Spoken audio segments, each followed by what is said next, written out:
TBG కేసుకి ఎందుకు ఓటేయాలి ఎవరైనా కూడా? టీబీజీ కేసు వెనక ఎవరు ఉన్నారు? కేసీఆర్ గారు ఉన్నారు. కానీ అన్ఫార్చునేట్లీ ఇవాళ కేసీఆర్ గారు అధికారంలో లేనప్పుడు టీబీజీ కేసు ఏం చేయాలి? గల్లీలకు వచ్చి కార్మికుల కోసం కొట్లాడాలి. ఇవాళ టీబీజీ కేసు అయినా హెచ్ఎంఎస్ అయినా ఎవరు ఎక్కువ కొట్లాడితే, ఎవరి కార్మికుల పక్షాన ఎక్కువ నిలబడి వారి హక్కులు సాధించుకోగలిగితే వాళ్ళకే సింగరేణి కార్మికులు ఓటేస్తారు తప్పితే ఇంకొకటి కాదు. కాబట్టి టీబీజీ కేసులో ఉన్నటువంటి నాయకులకు కూడా నేను ఈ సందర్భంగా తెలియజేస్తా ఉన్నాను.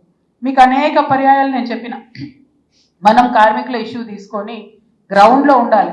గవర్నమెంట్లో ఉన్నాం కదా అని గ్రౌండ్ ఇడిచిపెట్టొద్దని చాలాసార్లు చెప్పిన, వాళ్ళు వినలేదు. అయినప్పటికీ ఇంకొక మాట కేసీఆర్ గారు నాకు చెప్పింది పదే పదే, మీ టీబీజీ కేసు నాయకులు కరప్షన్ చేస్తూ ఉన్నారు, తగ్గించుకోమని చెప్పండి అంటే పదే పదే హెచ్చరికలు చేయడం కూడా జరిగింది.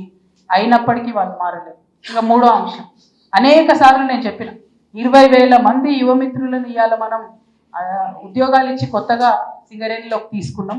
మరి ఇప్పుడు వచ్చినటువంటి యువ నాయకత్వానికి కార్మికుల చట్టాల పట్ల అవగాహన, వారికి ఒక నాయకత్వ లక్షణాన్ని అలవాటు చేయాల్సినటువంటి బాధ్యత టీబీజీ కేసు మీద ఉంటుంది. కాబట్టి మీరు కేంద్ర కమిటీలో యువకుల్ని తీసుకోండి, 60-70% యువమిత్రులను వేసుకొని ముందుకెళ్ళండి అని పదే పదే పదే చెప్తే కూడా ఏనాడు యువతను ప్రోత్సహించినటువంటి పాపాన టీబీజీ కేసు పోలేదు.